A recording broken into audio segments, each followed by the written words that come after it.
खान में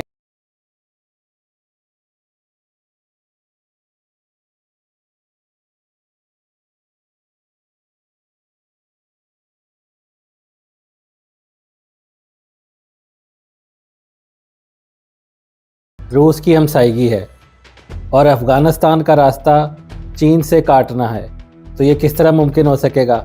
आज हम इस वीडियो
वो चीज़ जो DGISI जनरल आसिम मलिक का वहाँ पे दौरा हुआ था, तो उन्होंने जो है वो एक और चीज़ वहाँ पे उनको ऑफ़र की है कि आप इस एरिया को जो है ना वो ले लें।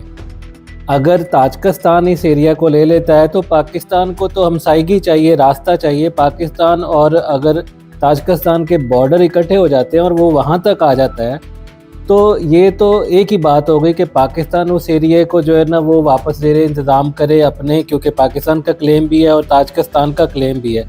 तो ताजिकिस्तान अगर कर लेता है तो फिर तो ये कि पाकिस्तान के साथ इनके कोई मसाइल अफ़गानिस्तान के नहीं होंगे। अच्छा, उसके अलावा चीन को इसलिए एतराज़ नहीं है कि चीन को सुस्त बॉर्डर के पास, खुंजराब टॉप के पास बहुत सा एरिया पाकिस्तान किसी ज़माने में चीन के हवाले कर चुका है। जो पाकिस्तान उस वक्त रूस के साथ लगता था, ताजिकिस्तान के साथ, तो पाकिस्तान ने उस एरिया को बफर स्टेट जो है वो बनाने के लिए चीन को दे दिया, ताकि डायरेक्ट जो है वो रूस जो है वो पाकिस्तान की तरफ, और ये जो है ना वो उसके गर्म पानियों तक के इरादे थे भी आने के, तो पाकिस्तान की तरफ जो है वो रूस ना आ जाए।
साइड पे जो है वो कर सकती है मूवमेंट, लेकिन ये कि अफ़गानिस्तान के जो है वो लोग वहाँ पे नहीं आ सकते हैं। ये जो तालिबान हैं, जो कंधारी हैं, इनको वहाँ पे इतना पसंद भी नहीं किया जाता। तो इनके रास्ते भी वैसे अगर आप समझें तो जो एक जगह ऐसी आती है कोई 10 से कोई 15 किलोमीटर का रास्ता, जहाँ से शुरू से बिल्कुल वो कह लें कि उसका जो उस पट्टी को जहाँ से काटना बनता है, तो उसमें दूसरी तरफ ताजिकिस्तान है, इधर पाकिस्तान है।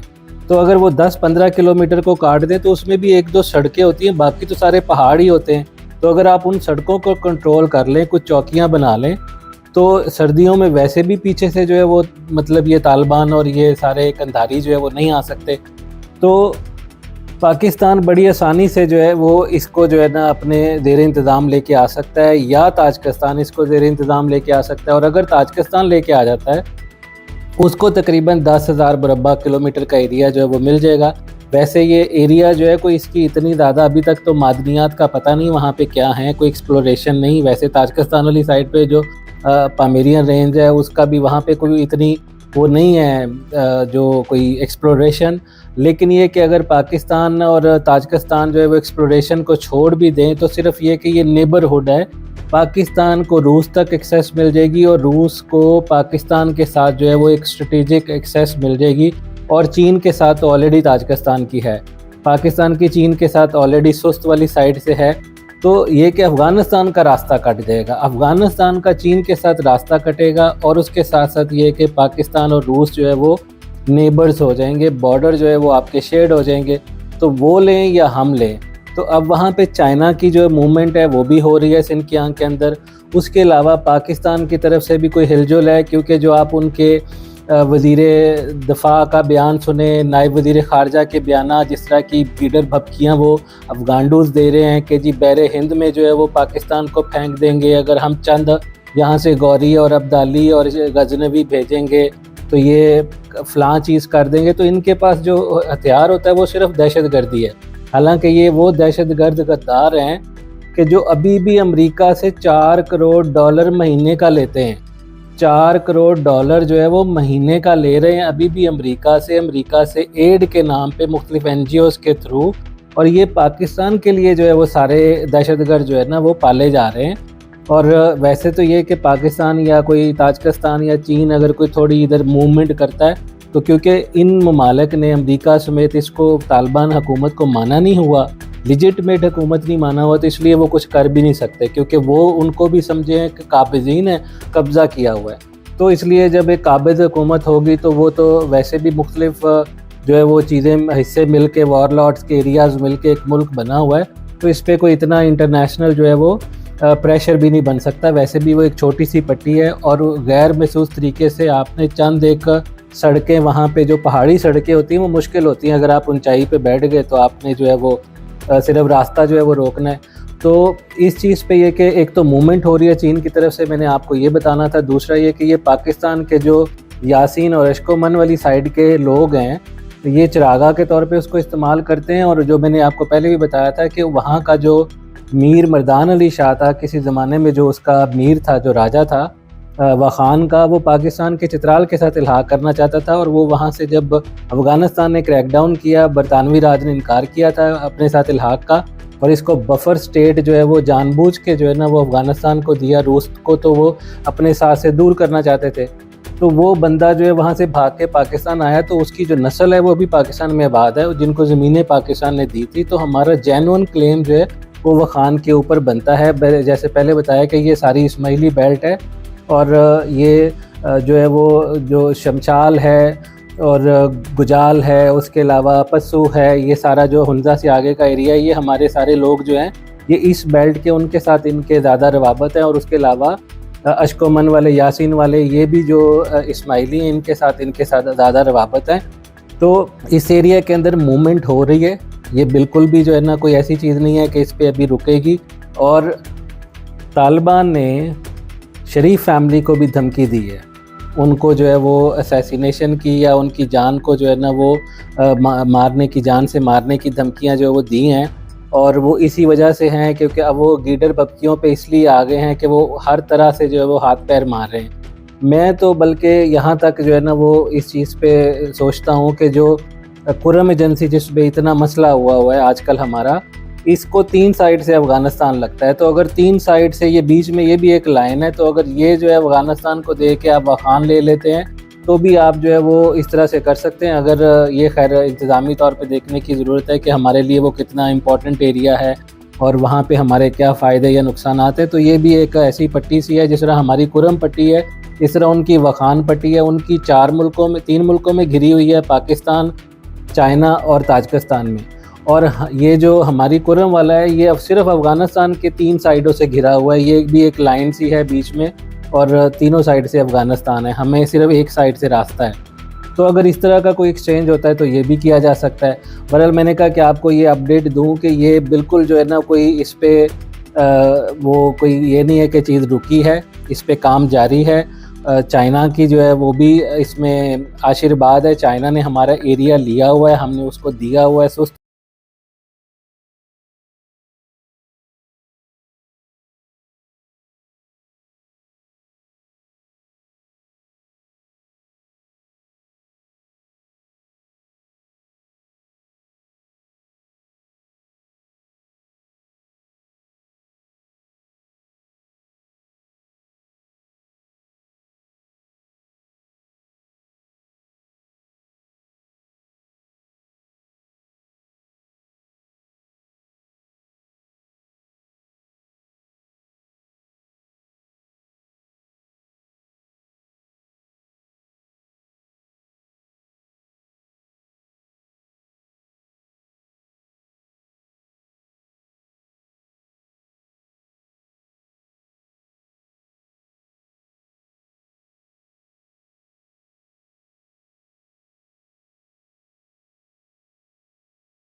फाइटर जेट्स कोई 500 के करीब है, 1700 1400-1500 जहाज़ हैं पाकिस्तान के पास। उनके पास चंद एक जहाज़ हैं, एक भी फाइटर प्लेन नहीं है। टैंक्स पाकिस्तान के पास हज़ारों के हिसाब से, उनके पास चंद दर्जन है।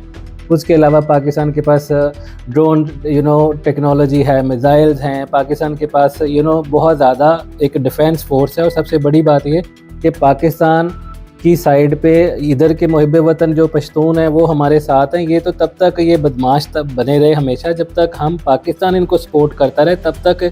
इसी वजह से ये जो 2 सुपर पावर्स को, अमेरिका और उसके अलावा इन्होंने रूस को जो है वो सो कॉल्ड शिकस्त दी। हालांकि उन्होंने भी इनकी बैंड बजाई थी 20 सालों तक, जो है ना वो इनको जो है वो बिल्कुल बकरियां चराने वाले उन्होंने बना दिया था। अभी भी ये वही हैं। तो ये पाकिस्तान की वजह से हुआ था, पाकिस्तान की इतनी जो है वो सपोर्ट की वजह से। तो अब ये कि खैर पाकिस्तान को जो है ना वो ये नमक हराम, पाकिस्तान में कई मिलियंस रह के और कई दहाइयाँ तक रह के उसके बाद पाकिस्तान के साथ नमक हरामी करते हैं। तो पाकिस्तान के पास भी इनका इलाज है कि जी ताजिकिस्तान को वाखान कह दें कि जी आप रख लें, या फिर ये कि पाकिस्तान जो है वो खुद उसको वो कर ले अपने ज़ेर इंतज़ाम। इन चीज़ों पे काम जारी है। चाइना भी उधर से मूवमेंट कर रहा है। तो मैं इंशाल्लाह इस पे आपको मज़ीद अपडेट रखूँगा। अपना ख्याल रखिएगा। अल्लाह हाफ़िज़।